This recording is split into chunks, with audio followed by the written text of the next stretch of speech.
Amén. Nehemías capítulo número 2. Recordará usted, ¿sí?, de qué manera este hombre, siendo un servidor dentro del palacio del rey Artajerjes, sí, servía de copero para con este rey. Al preguntar a un grupo de judíos que habían venido justamente de Jerusalén y al lugar o buscar un poquito más en qué condición se encontraba la gente y la ciudad, recibió las malas noticias de que la ciudad seguía obviamente destruida y el pueblo vivía de una manera calamitosa, en pobreza extrema. Si bien es cierto, Esdras se había dedicado a lo que era la construcción del templo, no así la ciudad. La ciudad entera estaba en ruinas. Todo esto, recordará usted, desde el tiempo en que Nabucodonosor entró a Jerusalén y la arrasó con todo. Pero ya habían pasado ya más de 100 años, sí, con respecto a esto, y la ciudad seguía de mal en peor. Esta situación provocó en Nehemías, siendo también de descendencia judía, en que pusiera en su corazón el deseo de orar y de ayunar y de buscar junto a otros el rostro de Dios para ver qué fin habría de tener todo esto. Y es ahí donde Dios le da una preciosa oportunidad conforme a la oración de Nehemías, ya que cuando uno va al capítulo número 1, versículo número 11, dice la Escritura, sí, conforme a este precioso verso, que él había rogado a Dios de que le dé una oportunidad para poder transferir esta preocupación para con el rey. Dice el versículo 11, si me acompaña por favor: te ruego, oh Jehová, es la oración de Nehemías, esté ahora atento tu oído a la oración de tu siervo y a la oración de tus siervos, quienes desean reverenciar tu nombre. Concede ahora buen éxito a tu siervo y dale gracia delante de aquel varón, porque yo servía, dice, de copero, ¿a quién? Al rey. Dios fue propicio a la oración. Sabemos que contestó esa oración luego de 4 meses, amén, de manera exacta, entendiendo, como también se lo venía analizando la semana pasada, que desde el mes de Nisan, desde el mes de Kisleu hasta el mes de Nisan, del capítulo número 2 estamos, 4 meses habían pasado. Básicamente desde el mes de noviembre hasta la oración, sí, que fue contestada mes de marzo o abril, sí, a mediados, ya que a mediados de cada mes empezaba el mes para ellos. Mi querido hermano, vemos pues ahora hasta el verso 9, conforme hemos leído, que el rey accede para poder enviar a Nehemías y no lo manda desprovisto. La Biblia menciona que si le da permiso primeramente para que pueda ir, sí, con la venia del rey por medio de documentos para que le puedan franquear, como él dice, es decir, darle acceso a los territorios más allá del río Éufrates o del gran río. Y de manera adicional, Nehemías logra obtener del rey madera para también, sí, enmaderar las puertas, sí, de la gran ciudad. Todo esto, vuelvo y repito, con la venia del rey, y de acuerdo al versículo número 9, también el rey le provee la guardia, sí, para poder darle seguridad en el trayecto. Cuando vamos pues al versículo 9, si vuelve a la lectura conmigo, por favor, sí, leamos este último verso que lo leímos todos. Vine luego a los gobernadores del otro lado del río y les di las cartas del rey. Y el rey envió conmigo capitanes del ejército y gente de a caballo. Verso número 10. Ahora empezamos una nueva, diríamos así, situación en la vida de Nehemías. Pero oyéndolo, dice ahí, Sanballat, y si la región era Orón, por eso dice Oronita, y Tobías, el siervo amonita o de la descendencia de los hijos de Amón, dice la Biblia, les disgustó en extremo que viniese alguno para procurar el bien de los hijos de Israel. Bien, entran dentro del escenario bíblico 2 personajes nuevos, en todo caso, sí, en la lectura. Tenemos a un hombre llamado Sanbalat y tenemos a un hombre llamado Tobías. Empecemos con el significado de sus nombres para aquellos que les gusta apuntar estos antecedentes. Sanbalat significa Dios de la luna. Sanbalat significa Dios de la luna. Mientras que Tobías significa Jehová es bueno. Jehová es bueno. Tobías tenía cierta afinidad en este sentido, en este caso con la nación de Israel. Recuerde que amonitas y moabitas estaban emparentados, ya que descendían de los lomos de Lot, mientras que Israel descendía de los lomos de Abraham, ¿verdad que sí? Estos hombres, o estas, diríamos, descendencias, fueron criadas obviamente en territorios diferentes. Pero, sobre todo, en el caso, si vamos por favor al versículo número 10, sobre todo Tobías era enemigo de Israel por una sencilla razón. Para aquellos que han venido estudiando junto a nosotros el primero y el segundo libro de Samuel, se dará usted cuenta que David, ya en las últimas batallas, allá en el segundo de Samuel, capítulo número 11, capítulo número 10, había declarado la guerra a los amonitas, ¿verdad que sí? ¿Cuántos recuerdan esas enseñanzas? ¿Sí? Y había devastado a los amonitas porque estos a su vez habían, en este caso, instigado a otros reyes de otras naciones para que destruyeran a Israel. Ahora, esas descendencias habían guardado, claro está, en su corazón rencor para con los descendientes o la nación de Israel. Mire, sin irnos tan lejos, cuando el país entró en conflicto en su debido momento con los vecinos del Perú, yo le aseguro que si usted le preguntara a todos aquellos que vivieron esa experiencia, ¿en qué concepto tenían a este país? Hablando del Perú. ¿Acaso no había en el corazón de la gente, rencor por estos habitantes? Tenían, diríamos de alguna manera, afectado su corazón y veían prácticamente con desprecio, a nuestros vecinos de la frontera. Mi querido hermano, algo muy semejante, pero con mucho más todavía, diríamos así, dolor, tenían los amonitas para con los judíos, ya que grandes y gravísimas matanzas se habían realizado de bando y bando. Ahora, Sanbalat, por su parte, que es el protagonista más esencial, muchos dicen que era gobernador de la región de Samaria, entendiendo que los samaritanos venían de un descendiente, de un hijo de pronto no reconocido por Dios, pero también de los lomos de Abraham. ¿Quién era este? Ismael. La mayoría de los descendientes de Arabia venían de este hombre, o de los lomos de este hombre, de Ismael. Y Sanbalat, siendo mi querido hermano, de la región de Samaria, también aún hasta en el Nuevo Testamento se nos da ciertas referencias de que judíos y samaritanos no se llevaban entre sí. Las diferencias sobre todo eran religiosas. Ellos pensaban, que se tenía que adorar en el monte Ararat, donde Dios había dado, en todo caso, las leyes a Moisés, y que ese era el lugar indicado para buscar el rostro de Dios. Mientras que los judíos tenían como ciudad clave para venir a la presencia del Señor era a Jerusalén, porque ahí Dios había de alguna manera permitido que habitase su presencia a través del tabernáculo, a través del arca del pacto. Ahora, tenían grandes diferencias, diríamos así, de teología o de religión.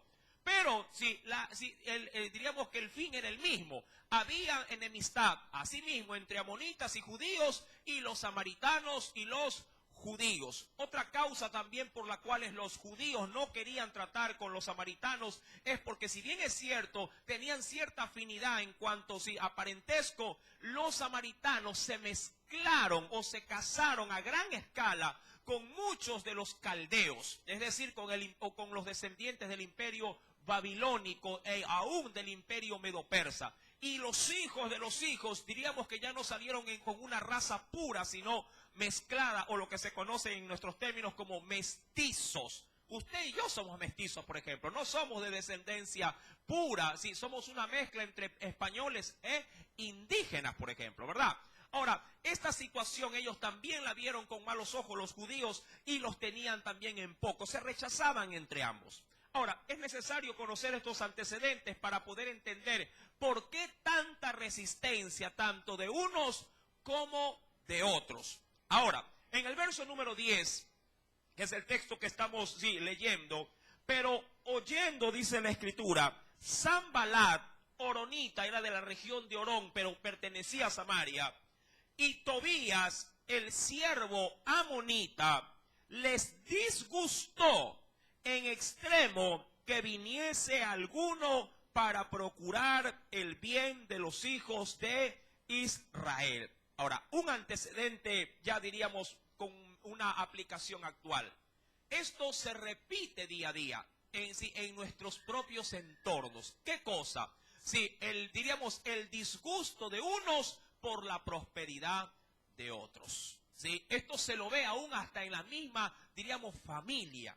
Cuando alguien prospera, sí, muchos se acercarán y con agrado le abrazarán y le felicitarán por sus logros adquiridos.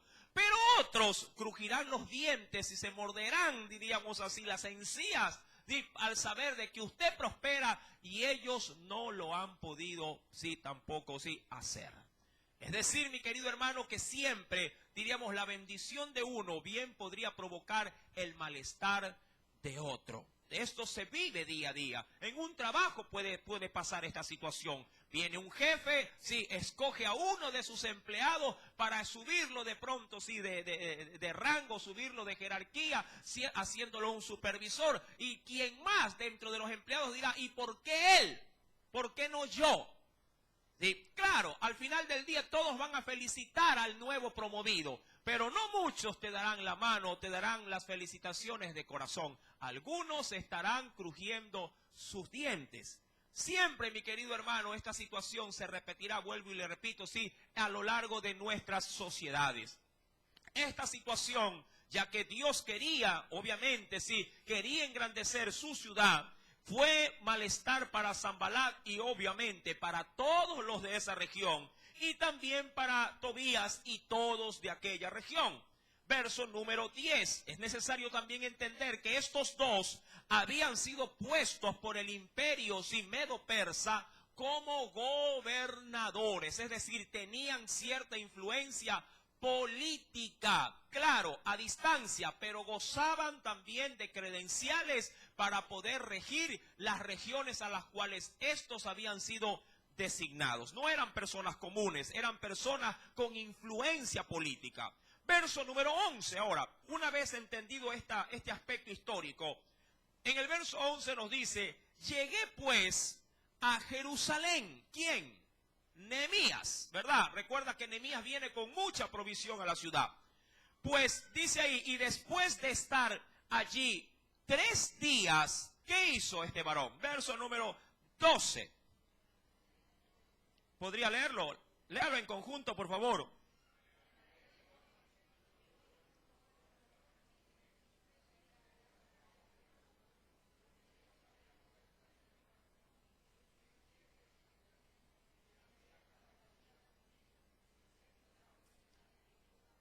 Ajá. Ahora, usted debe de saber, de acuerdo al capítulo número 12 en sus primeros versos, que a Nehemías se lo envía con cartas, con documentos para poder tener permiso, y también se lo envió con caballería.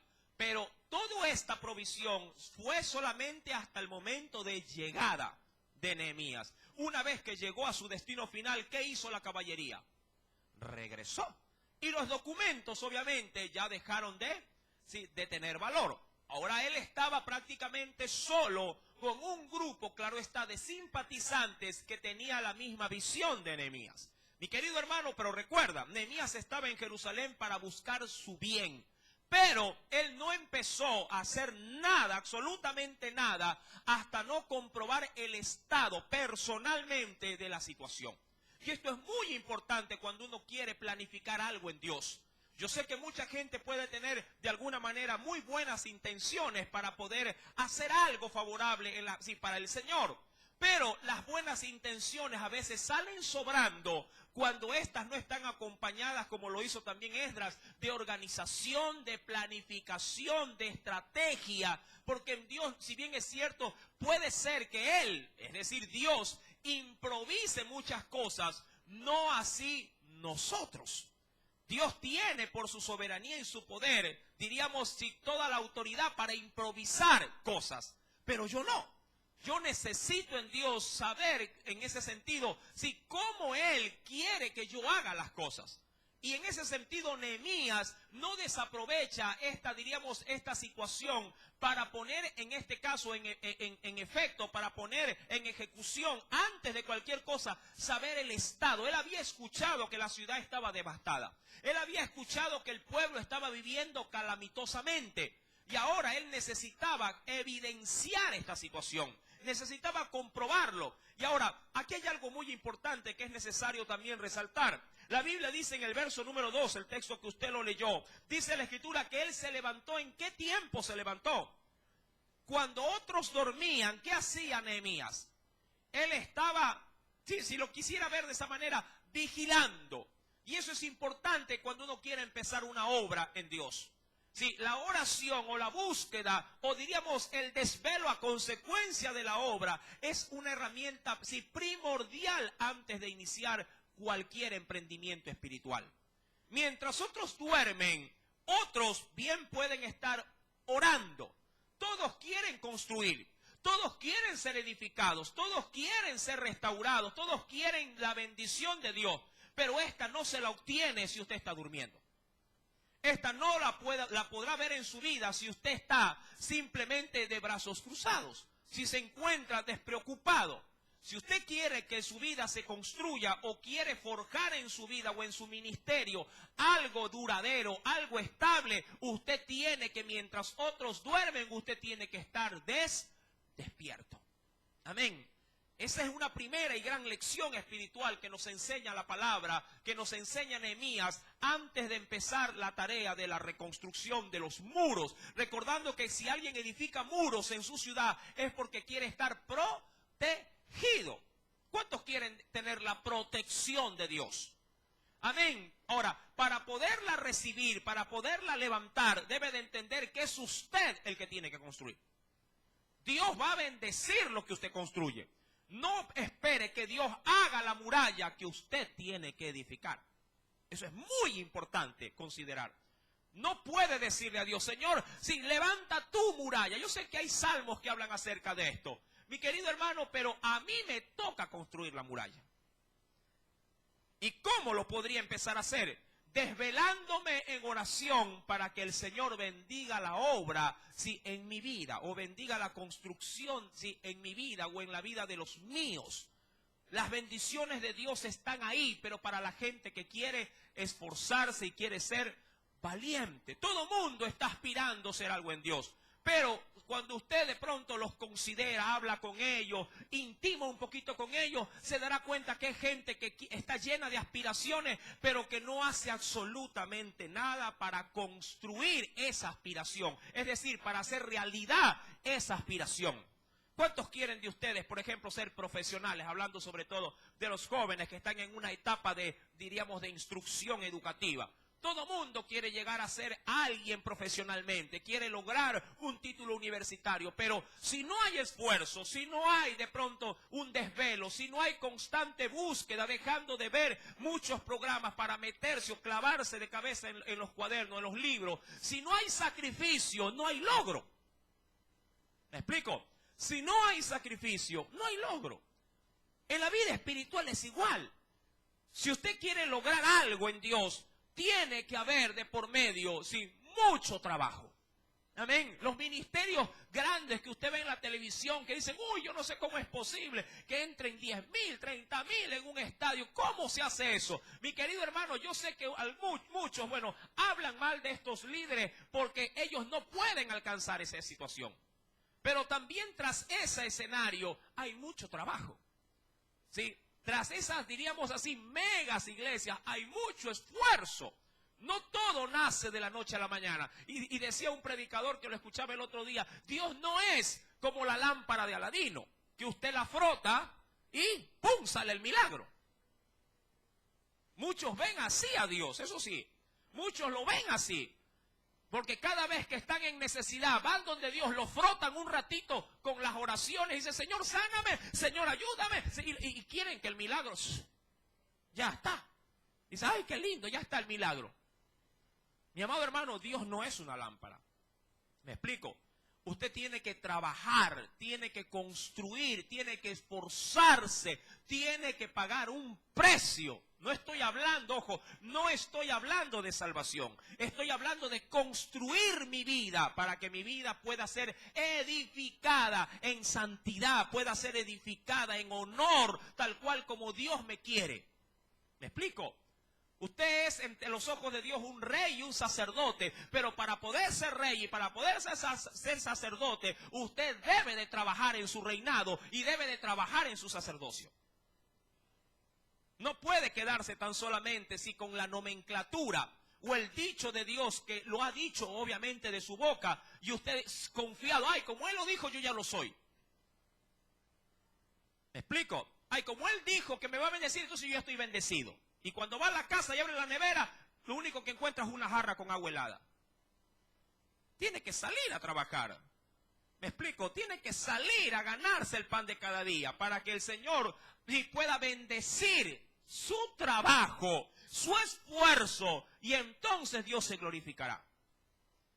Lo mismo pasa en la vida ministerial. Usted quiere ser algo poderoso en Dios, comience a trabajar en Dios. Si quiere tener vidas que construir, quiere tener almas que edificar, tiene que salirlas a buscar. Tiene que orar por ellos, tiene que dar seguimiento. Solamente así Dios podrá ser glorificado en su trabajo. Nehemías, verso número 11.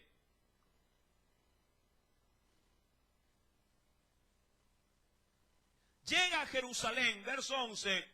Y después de estar allí, ¿cuánto tiempo? 3 días. Ahora, usted sabe muy bien, de acuerdo también a los lineamientos que lo vimos en el libro de Esdras. ¿Cuánto tiempo demoró Esdras del imperio medo-persa para llegar a Jerusalén? ¿Cuánto tiempo se demoró? ¿Cuánto?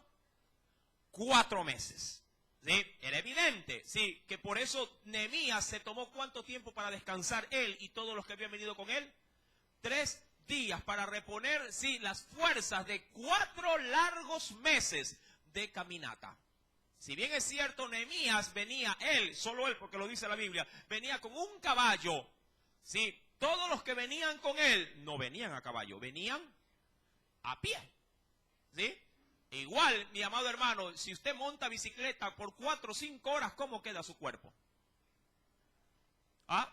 ¿Cuántos han andado en caballo alguna vez en su vida? Así sea que los hayan alquilado para dar una vuelta en la playa así. Es bonito, pero también es cansado, ¿verdad? El cuerpo se malogra, o por lo menos si no está acostumbrado. Mi amado hermano, 4 meses de larga travesía de viaje. Si a veces usted va de aquí en carro, con toda la comodidad, de aquí se me ocurre a Quito, va y viene, ¿y cómo viene el cuerpo? ¿Acaso no viene molido? Yo le aseguro que si alguien viajara de imprevisto, 4 de la mañana hasta llegar allá, bueno, póngale 4 horas. Llega a 8 de la mañana, hace una gestión, regresa, regresa a 12 del día, sale de allá, viene acá 4 o 5 de la tarde, viene y dice, hoy no voy al culto. ¿Por qué? Es que estoy sumamente cansado. ¿Verdad que es así? En la práctica. Mi querido hermano, estos viajaron 4 meses. 4 meses. Y se tomaron obviamente este tiempo de 3 días para poder recuperar sus fuerzas, ¿sí? Y estar, diríamos, sincronizados al propósito a la cual Nehemías venía. ¿Nehemías venía a qué cosa? Nehemías venía a hacer honra a lo que significaba su nombre. ¿Qué significaba? Yo ya di el significado del nombre de Nehemías. ¿Qué significa? A ver, tomo la lección. Jehová, seguro, no, eso era Tobías. Nehemías. El Señor es consolador. Hay otras versiones que dicen Jehová ha consolado. Sí, eso venía a ser Nehemías. Venía a traer auxilio, consuelo a una ciudad y a un pueblo que estaba totalmente destruido. Amén. Ahora bien, cuando él llega y recibe el descanso físico que es necesario, ¿cuántos saben que hay que también descansar físicamente? Sí, es verdad, mi amado hermano, a veces en ese sentido también el pueblo a veces como que es ajeno a esto. Sí, es verdad, hay que trabajar para las cosas espirituales, pero también hay que ser equilibrado y cuando toca descansar físicamente también hay que darle ese tiempo, no solamente a su cuerpo, sino a su propia familia. Yo en mi caso los días lunes para mí son como que medio sagrados. Sí, ese día es el único que yo por lo general no me comprometo con nadie, sea miembro o no de la iglesia, le cuento. Sí, salvo excepciones. Mañana tengo una excepción, por ejemplo. Sí, ¿qué hay mañana? Gloria a Dios, la construcción de la iglesia. Ahí el descanso pasa a otro lugar. Sí, porque hay situaciones que ameritan, ¿verdad? Tomar inclusive el tiempo de descanso, ¿para qué? Para poderlo dedicar ¿a quién? Al Señor. Pero por lo general, este día yo lo reservo para mis propias cosas, sí, para la familia o para cosas que sí, de pronto salgan de manera eventual. Mi amado hermano, Nehemías tomó estos 3 días. Usted nunca olvide tomar, sí, también en su tiempo, un tiempo para dedicarlo a la familia. Amén. Eso sí, se lo recomiendo, sí, que no tome los días del Señor para la familia. Sí, porque hay unos que pronto se descuadran ahí, toman los días del Señor para, sí, para la familia. No digo que en los días que se sirve al Señor no se pueda atender a la familia. Se lo puede hacer, pero primero uno cumple con el Señor y luego cumple con lo de uno o con lo de lo suyo. Ahora, verso número 12. Me levanté de noche cuando todos dormían. Qué importante. Me levanté de noche yo y unos pocos varones conmigo. Esto es muy importante, porque siempre, mi amado hermano, y esto penosamente pasa así, siempre serán pocos los que quieran, sí, en ese sentido, sí, construir.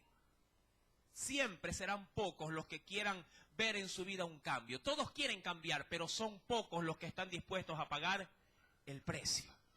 Y dice la Escritura, y no declaré a hombre alguno lo que Dios había puesto, dice, ¿en qué? Es decir, que él guardó en su corazón este sentimiento o esta necesidad, la guardó para sí. Qué importante, mi amado hermano, si antes de que la gente vea lo que Dios hace contigo, es que simplemente tu Dios y tú puedan mantenerlo, diríamos así, cobijado en la intimidad. ¿Qué es lo que trato de decir? No seas, sí, alborotador con algo que tú quieras emprender en Dios. Mientras más reservado y pertinente seas, sí, deja que Dios te dé la fama. No lo ventiles. Bien dice Jesús en el Nuevo Testamento, que lo que hace tu mano izquierda, no lo sepa la derecha. Hay gente que medio hace algo, pero lo dice a todo el mundo. Y a la verdad, cuando lo hacen, dice la Biblia, ya reciben, ¿qué cosa reciben? Su recompensa. ¿En dónde? Aquí en la tierra. Y a mí no me interesa que la recompensa, sí, se me la haga aquí, sino que se me la haga allá en los cielos. Hay gente que medio por ahí entregó un tratado y lo ventila. Hermano, entregué tratado, hermano. ¿A qué no sabe qué hice ayer? ¿Qué? Entregué tratado. Ay, qué bueno, hermano. Y a la verdad, eso es una obligación. Lo digo o no lo diga, Dios me lo demanda. Sí, Dios me lo está ordenando. ¿Me explico? Porque el Señor nos ha mandado a predicar, ¿qué cosa? La palabra. Más bien, como decía el apóstol Pablo, ay de mí si no proclamo esa palabra. Hay un juicio de Dios para aquellos que callan, que aquellos que saben el mensaje y lo callan. Ahí hay, mi amado hermano, una sentencia de severidad de Dios para con ese hombre o para con esa mujer. Si usted sabe, si usted se jacta de que tiene conocimiento, yo hasta sé más que el pastor. Sí, perfecto, y me alegro que sepa más que mí. Pero ¿qué hace con aquello que sabe? ¿Qué hace con aquello que ya tiene en su mente y en su corazón? ¿Qué hace? ¿Qué hace con esto? ¿Ah? Se acuesta con esto, lo arropa y nadie sabe qué es lo que tiene adentro de su corazón. La Biblia dice que de la abundancia de lo que hay aquí adentro, habla la boca. De la abundancia del corazón, habla sus labios. Si usted tiene algo de Dios, transmítalo, pero no lo ventile, hágalo en silencio, que mientras más, diríamos así, íntimo sea su labor en Dios, mayor recompensa tendrá. Nehemías sale con unos pocos varones, sí, prácticamente en la noche, en la medianoche, y dice la Biblia, no le declara a hombre alguno lo que Dios había puesto en su corazón, que habría de hacer en donde, en Jerusalén. Recuerda que él está ahí, sí, y obviamente él está desesperado por empezar la obra. Recuerde usted en versículos anteriores que apenas Nehemías le transfiere la necesidad al rey Artajerjes, si éste de manera inmediata, ¿qué hizo? Ponerse en camino a Jerusalén. Y él no iba a perder su tiempo en Jerusalén, lo iba a aprovechar. Verso número 13. Y salí de noche por la puerta del valle hacia la fuente del dragón y a la puerta del muladar. Ahora, todas estas puertas y de esta ciudad iban de acuerdo, sí, diríamos, en sí mismos, sí, de acuerdo, sí, diríamos, a la posición estratégica, sí, de las tribus de Israel. La ciudad, bueno, vamos a suponer que lo que está aquí adentro, que usted solamente, bueno, desde su puesto ve el filo, la moldura aquí, ¿verdad? Sí, la moldura de este mueble, sí, de este altar. ¿No? Sí, dentro de esta muralla, que esto consideremos, esta moldura consideremos la muralla. Esta muralla tenía, obviamente, por su distancia, porque era enorme, sí, tenía en ciertos sectores lo que se denominaban puertas. Habían sectores de la muralla muy grandes y habían sectores de la muralla también que eran pequeños. Pero la gente necesitaba ingresar a la ciudad y salir también de ella. Y para esto diríamos que se edificaban puertas, sí, de manera obviamente segura, para que el pueblo no necesariamente camine hasta el otro extremo de la ciudad, simplemente para que salga por una puerta. El desgaste hubiese sido enorme. Y para esto se planificaban ciertas puertas, sí, y estas daban acceso de ingreso y salida a los moradores, a los extranjeros, a los mercaderes, sí, y habían inclusive diríamos, pasajes mucho más pequeños como túneles. Cuando ya la ciudad era de noche, se cerraban esas puertas enormes y se dejaban establecidos ciertos lugares que se los conocía como el ojo de una aguja. Sí, eso más adelante ya en su debido momento también se lo explicó qué significaba cuando Jesús le hace referencia a uno de los ricos, sí, cuando estaba él predicando les dice, sí, porque más rápido entraría un camello por el ojo de una aguja que un rico en el reino de los cielos. Y se refería justamente a estos pequeños pasajes. Sí, un rico nunca habría de entrar por ellos por una sencilla razón. Esos lugares eran simplemente para, diríamos así, para el pueblo de alta alcurnia, era inaccesible. ¿Por qué? Porque en su pequeño caminar, en su pasadizo, había estiércol de ovejas o estiércol de vacas, de chivo. Eso apestaba feísimo. Mi hermano, la gente entraba con ganado por ahí. Y siempre el ganado, ¿qué hacía? Sus necesidades. Y nadie se tomaba la molestia de limpiarlos. Pero si alguien quería ingresar a las 3 de la mañana, no le iban a abrir las puertas. Abrir las puertas en la madrugada era un riesgo de que venga un ejército. Y se establecían estos puntos más pequeñitos de entrada. Y por ahí entraba la gente que realmente quería ingresar. Un rico decía, no, yo espero a la mañana, que se me abra la puerta grande y yo entro con toda la pompa del caso. Ahora, Nehemías camina por estas puertas. Quiere comprobar el estado de estas puertas. Y dice en el versículo número 13, salí de noche por la puerta del valle. Vamos a suponer que esta es la primera puerta, acá a mano derecha. Sí, y esta es la primera parte del muro. Caminó, dice la escritura, sí, por la puerta del valle hacia la fuente del dragón y avanza. Dice ahí, ¿hasta dónde? Hasta la puerta del muladar. Y observé los muros de Jerusalén que estaban derribados y sus puertas que estaban consumidas por el fuego. Es decir, comprobó el estado de la situación de las murallas y las puertas de Jerusalén. Verso número 14, léalo por favor.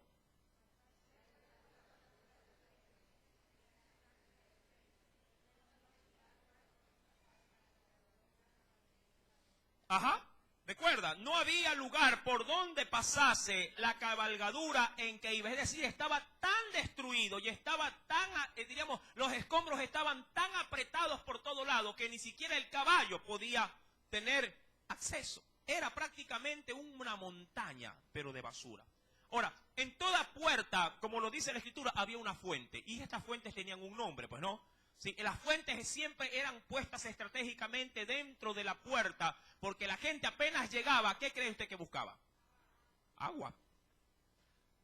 para dos cosas, para saciar la sed y para poder limpiarse. ¿Sí? De ahí las fuentes, ¿sí? Luego de las puertas. Versículo número 15. Y subí, y nuevamente dice ahí, todo esto, ¿cuándo lo estaba haciendo Nehemías? De noche. ¿Sí? Y subí de noche por el torrente y observé el muro y di la vuelta y entré por la puerta del valle y retorné nuevamente. Verso número 16. Ahora, todo esto Nehemías lo estaba haciendo solo. Solo. ¿Sí? Todo esto, él salió con unos pocos, pero como ya no pudieron seguir avanzando los demás, él ahora se encarama por estas, diríamos, piedras y todos estos derrumbes y comienza a hacer una inspección solitaria de todo esto. Y todo esto en la noche. Mi amado hermano, sí, es menester, vuelvo y repito, es menester, es importante, es de suma importancia. Sí, que si usted quiere construir, si usted quiere edificar algo, antes de hacerlo debe de inspeccionar cuáles son los sectores dañados que hay que levantar. Toda persona que sabe en Dios, que quiere resurgir, porque mucha gente vive, como también lo suelo a veces decir, vive de los recuerdos, vive de los logros y de las hazañas espirituales del ayer.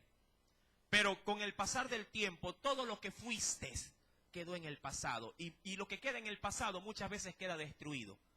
¿De qué te sirvió, por ejemplo, haber ganado 100 almas para Cristo hace 15 años atrás? Si todas esas almas a la larga, ¿qué pasó con ellas?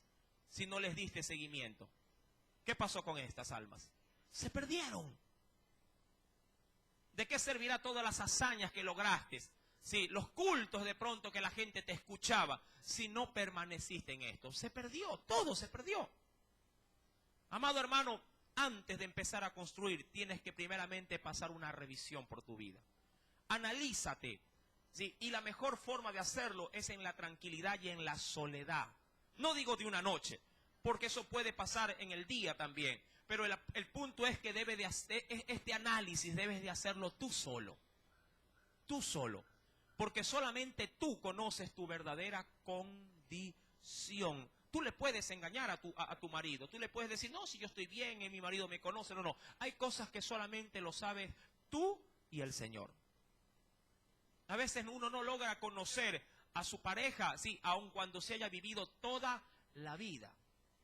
Porque el corazón del hombre solamente lo conoce el Señor.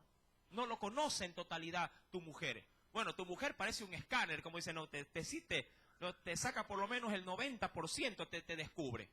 Pero cada persona, cada individuo tiene un 10% adicional que nadie lo conoce. Solamente el Señor.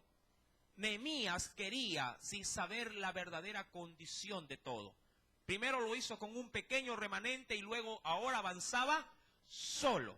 Y dice la Biblia en el versículo número 16, y no sabían los oficiales a dónde yo había ido, ni qué había hecho, ni hasta entonces lo había declarado yo a los judíos y sacerdotes, ni a los nobles y a oficiales, ni a los demás que hacían la obra. Obviamente, hablando de la obra, habla de la obra en el templo. Cuando Nehemías llegó, causó expectativa. Nehemías llegaba prácticamente como un hombre muy importante. ¿Recuerda cómo llegó Nehemías? ¿Con qué llegó Nehemías de parte del rey? Con una caballería. La gente dice, ¿y este? ¿Quién es este hombre? Muchos no conocían a Nehemías, otros sí. ¿Sí? Y quien lo vio llegar dijo, este viene a revolucionar, viene a hacer algo acá. No ha de haber pegado tremendo viaje de parte del mismo rey Artajerjes. Recuerde que llevaba cartas firmadas y selladas por el rey. No llegaba, mi amado hermano, sí, como diríamos como una pequeña ráfaga de viento. Él llegaba, sí, y todo el mundo reconocía que algo importante sí habría de suceder. Pero todo ese tiempo él lo guardó en silencio. Mucha gente debió haber estado con intriga. ¿Y este a qué viene para acá? ¿Sí? ¿Y este qué está haciendo aquí? Y eso puede pasar cuando uno quiere hacer cambios en su vida. Porque los primeros que van diríamos, a emitir criterios serán los tuyos. ¿Y este de cuándo acá pues se levanta en la madrugada a orar? ¿De cuándo acá agarra la Biblia? ¿De cuándo acá si comienza a unirse a una tarea, diríamos, espiritual? Pero, amado hermano, no importa que la gente al inicio te cuestione o te señale. Tú sabes que lo que estás haciendo es para que tu vida nuevamente se pueda construir. Y eso es lo importante. Eso es lo importante. Porque cuando tú ya comiences a trabajar en tu vida y la gente comience a ver en ti cambios positivos, ya no te van a criticar más, sino que van a estar contigo y te van a respaldar, aún inclusive.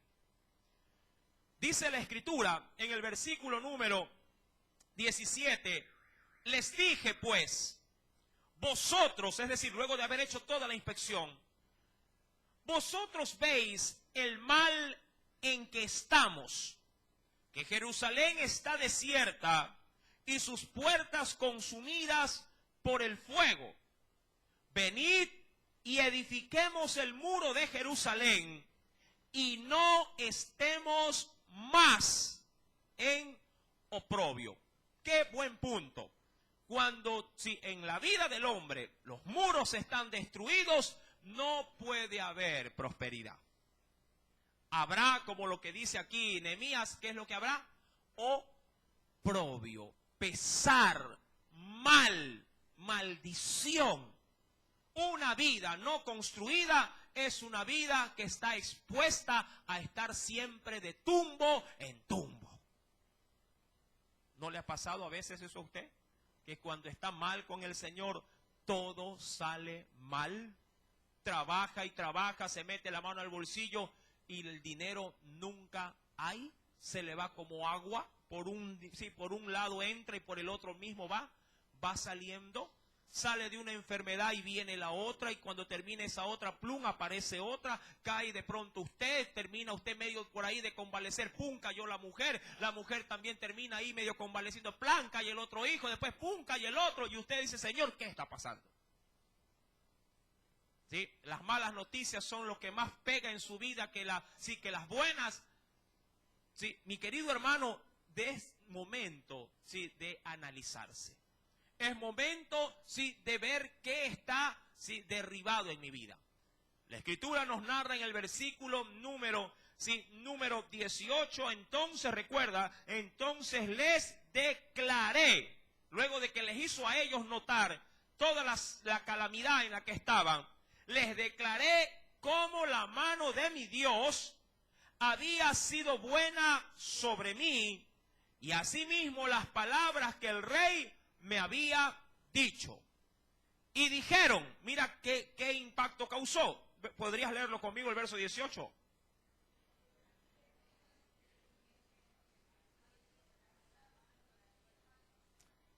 Ahora, siempre, mi amado hermano, siempre, sí, la influencia va a causar aspectos favorables o desfavorables, dependiendo de qué tipo de influencia uno puede ejercer. Un buen amigo, sí, con un buen consejo puede influenciar grandemente en tu vida, por ejemplo. ¿Es acaso que muchos de los jóvenes por la influencia no agarran, por ejemplo, carreras de estudio? En el colegio puede pasar esto en un último año. ¿Y tú qué vas a estudiar? Si ese hombre o ese muchacho ha sido de gran influencia en tu vida, yo voy a estudiar economía. Ah, yo también entonces. ¿Verdad que causa influencia? ¿Sí? Todo dependerá qué tanto, diríamos así, afectó tu vida.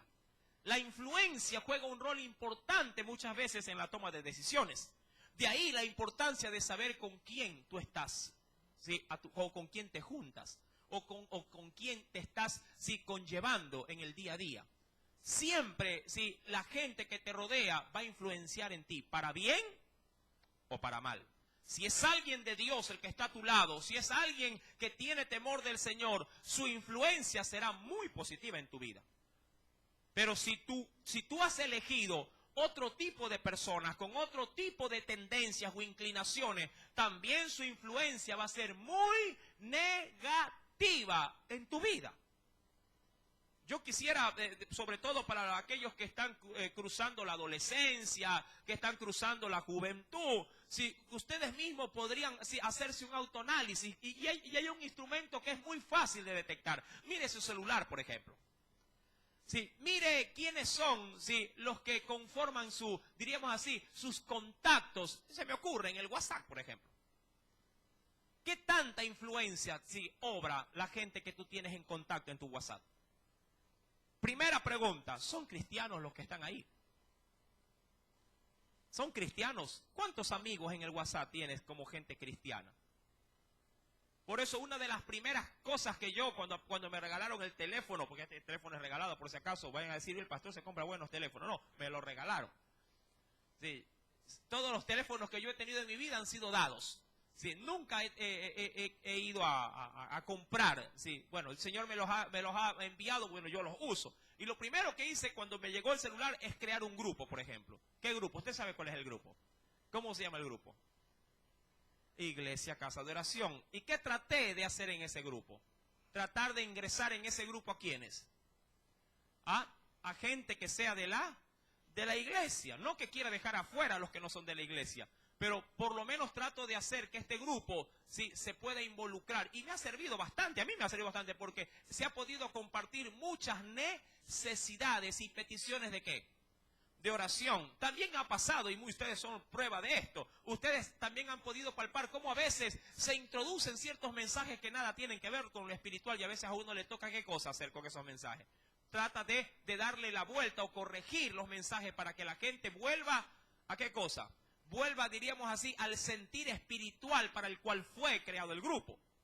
Siempre la influencia va a jugar un rol importante en tus decisiones. Nehemías fue de gran importancia, de manera positiva, influenció en los que ya estaban ahí. Recuerda que allá en Jerusalén no es que estaba totalmente despoblada, había ya gente ahí, pero la gente se había acostumbrado a vivir con murallas derribadas y con puertas quemadas. Es como cuando uno va a un hogar destruido, ¿sí? Y ellos, a la verdad, si tú les preguntas, ¿y cómo está, hermano?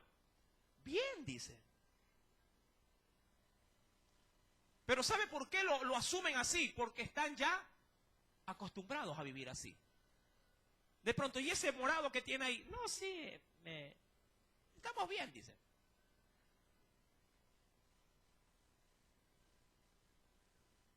Se han acostumbrado, sí, obviamente alguien que viene de afuera pregunta, pero eso no está bien.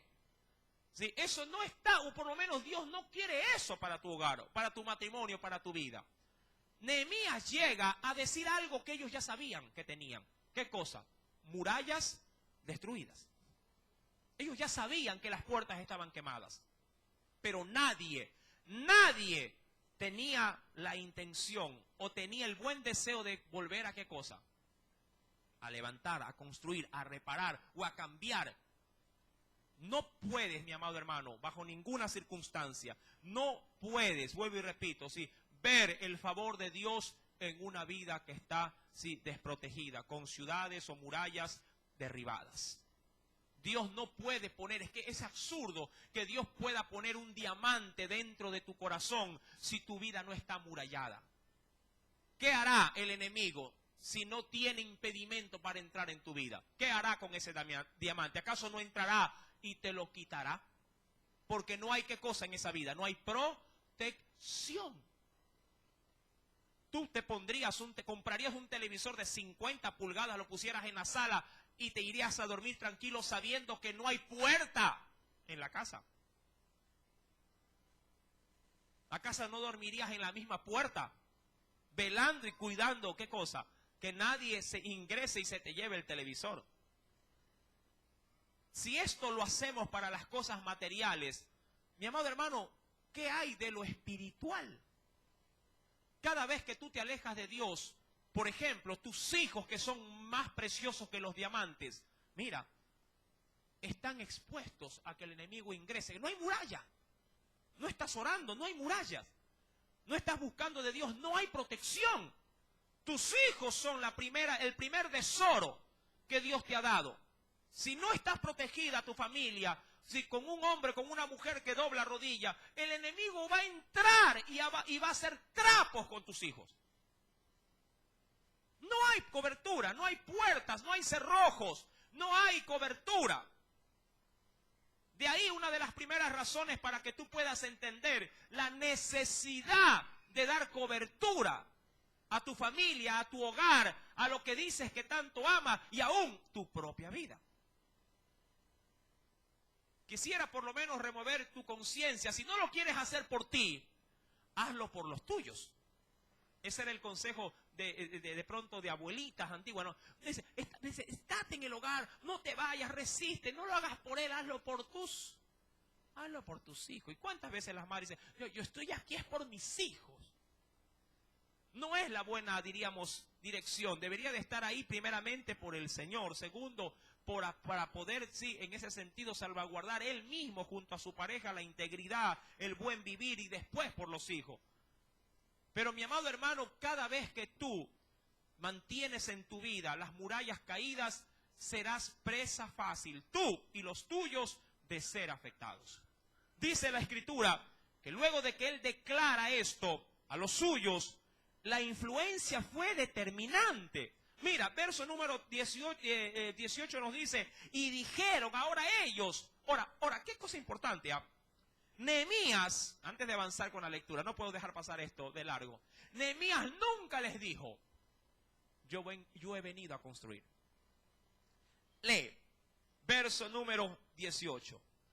Entonces les declaré cómo la mano de mi Dios había sido buena sobre mí, y asimismo las palabras que el rey me había dicho. Ahora, recuerda, si vienes al verso 17, dice el Señor, verso 17, les dije pues, vosotros veis el mal en que estamos, que Jerusalén está desierta, sus puertas consumidas por el fuego. Venid y edifiquemos el muro de Jerusalén y no estemos más en oprobio. Verso número 18, voy a la parte final donde dice, y dijeron, levantémonos y edifiquemos, así esforzaron sus manos para bien. Ahora, Nehemías no traía ni un solo centavo para esto.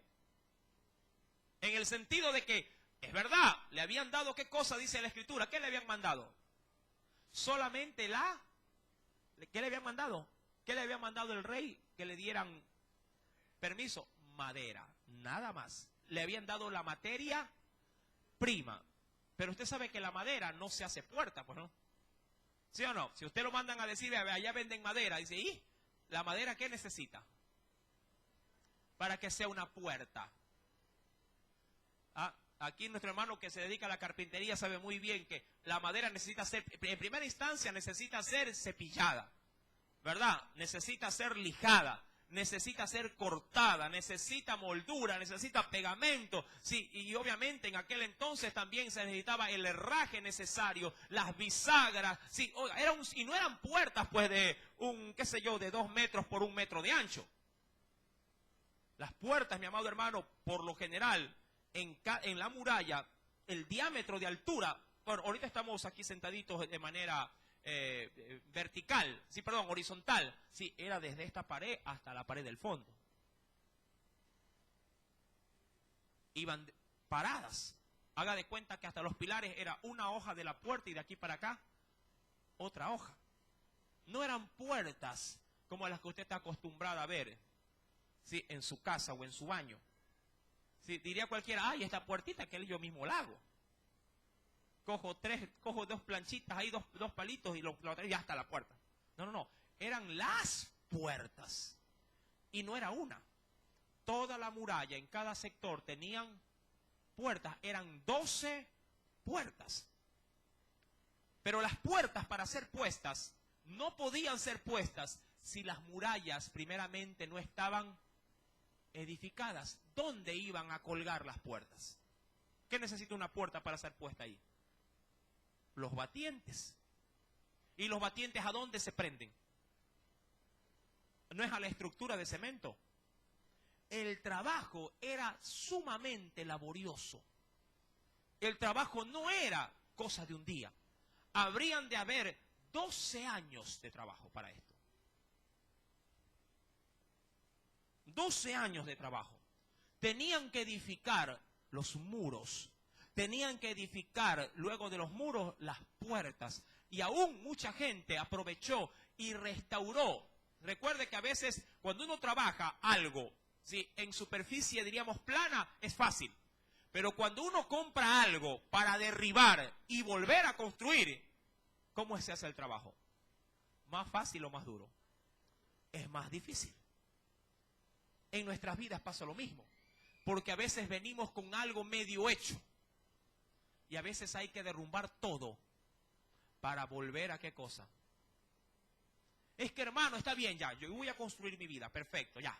Pero yo ya venía haciendo esto, venía haciendo lo otro, venía haciendo esto, y ahí es donde viene la contraposición. A ver, hermano, si usted quiere volver a construir su vida, esto que usted venía haciendo tiene que parar, tiene que dejar. No, pues hermano, no, yo ya quiero empezar así, yo ya estoy no, no, hay que tirarlo abajo.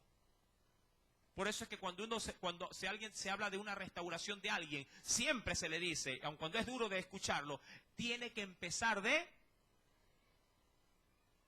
Y empezar de cero es empezar desde la banca. Empezar de cero es empezar desde el suelo.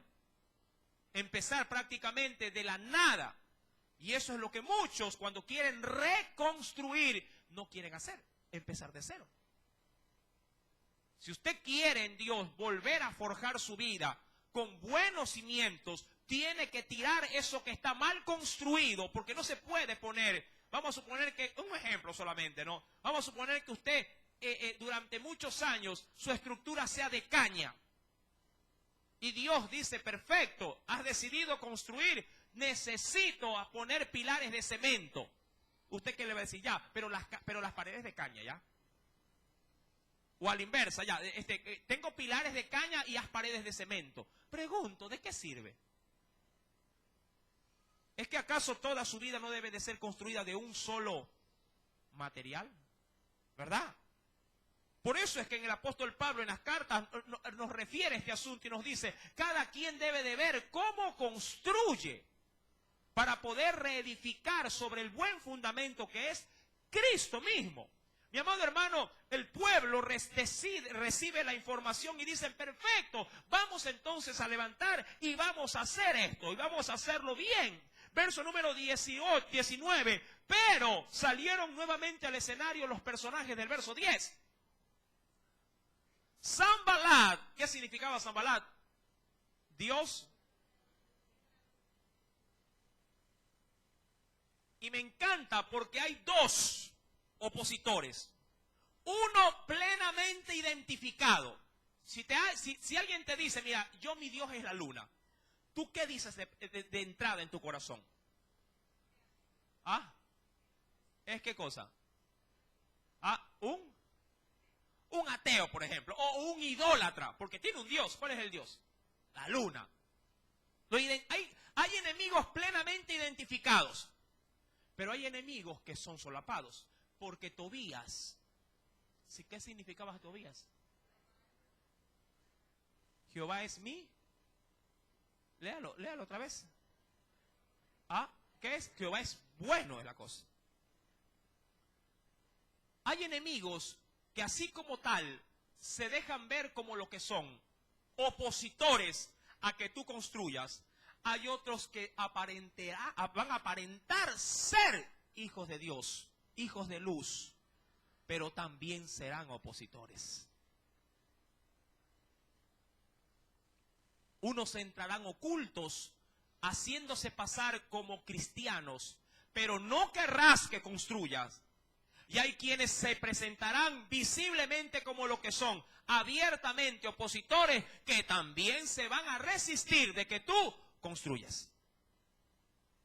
Y eso fue lo que pasó. Verso número 19.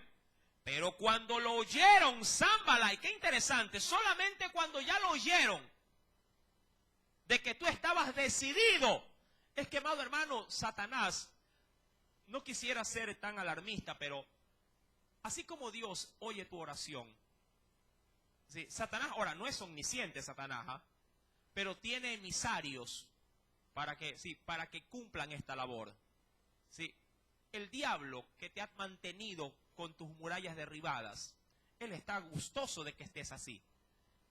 No hay nada mejor para el plan del diablo, nuestros enemigos, que mantener la vida de un cristiano, ojo, a mantener la vida de un cristiano, sí, con una muralla a medio construir. O con una, diríamos así, con una ciudad, sí, a medio, sí, devastar. No hay mejor, diríamos, complacencia del diablo que mantener, ojo, mantener a un cristiano en ese nivel. Cuando una muralla está a medio construir, uno dice, ojo, uno dice, sí, yo oro, sí, me pido a Dios en oración que me cubra, pero siempre la muralla está a media talle. Piensa él que como la tiene medio levantada, el diablo no va a ¿qué cosa? No va a afectarlo. Y el enemigo dice, así es que te quiero. Que medio ores, que medio leas la Biblia, que medio te congregues, que medio sirvas, que medio todo. Una muralla medio levantar es de fácil acceso para brincarla. El enemigo juega contigo. Brinca cuando quiere, se te mete, te hace daño y se brinca otra vez y se sale. Y cuando tú sales, ¿qué? No, el diablo no fue, el diablo no fue.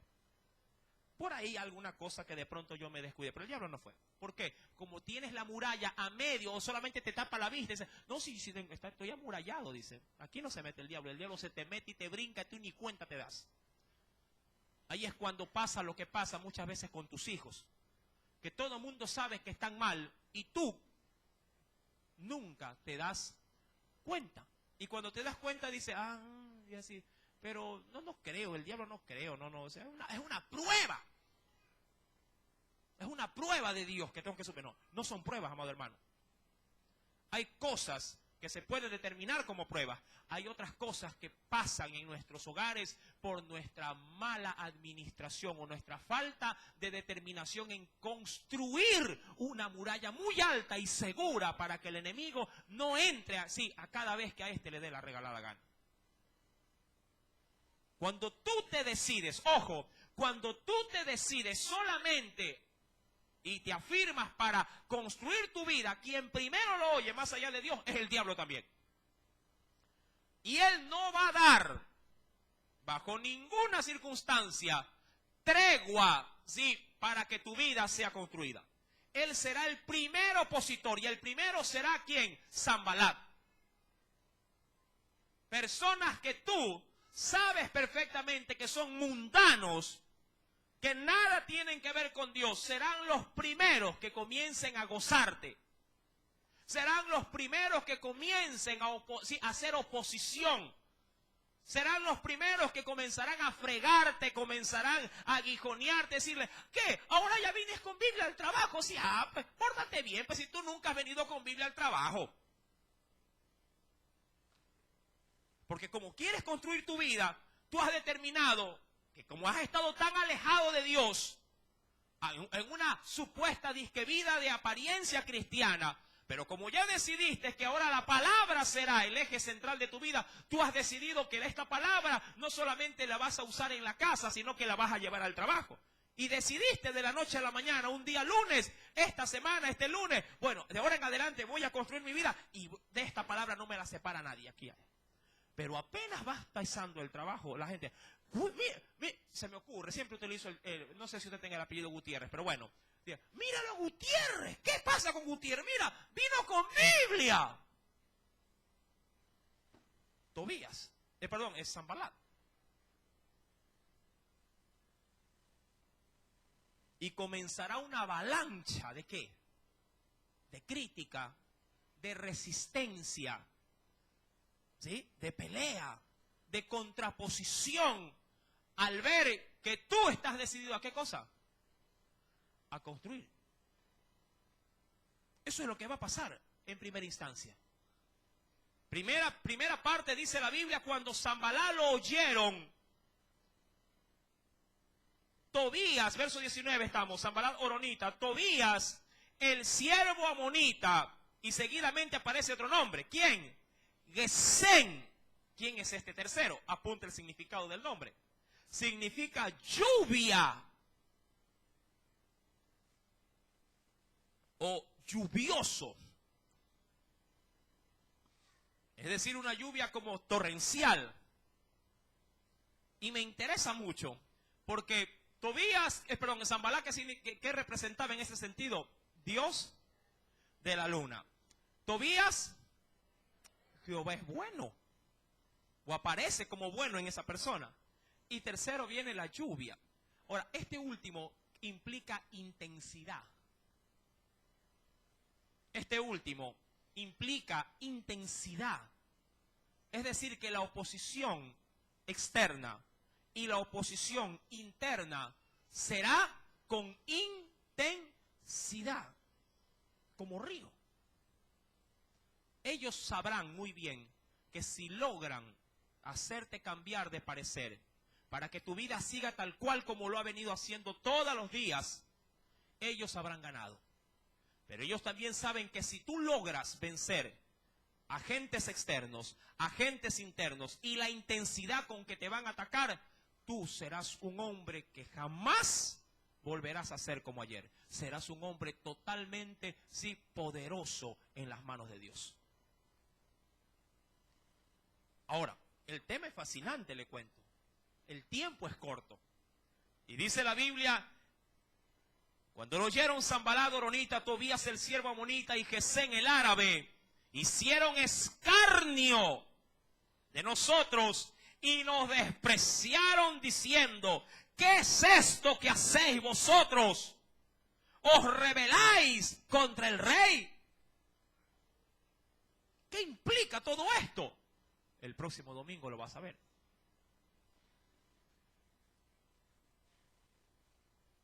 Mi amado hermano, hoy llévese esta premisa de enseñanza.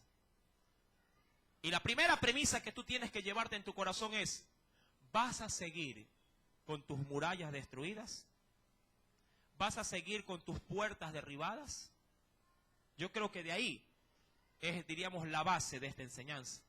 Esta enseñanza está solamente direccionada a gente que quiere construir su vida.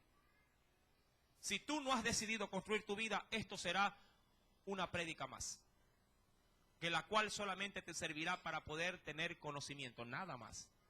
Pero Dios no quiere que salgas de aquí con conocimiento. Dios quiere que salgas de aquí, sí, con la iniciativa de querer construir tu vida. ¿Cuántos necesitan construir su vida? ¿Cuántos tienen que levantar murallas derribadas? O poner puertas por donde el diablo entra y sale a su gusto y su disgusto. Y necesitan decir, hasta el día de hoy entraste en mi casa, porque de aquí en adelante, cuando quieras entrar, te vas a topar con una puerta. Y esa puerta es Cristo, porque Cristo es la puerta que nos puede, amado hermano, dar seguridad. Sí, a nuestro hogar, a nuestras propias vidas. Si es así, qué bueno. Hagamos una pequeña oración. Padre, en el nombre de Cristo Jesús,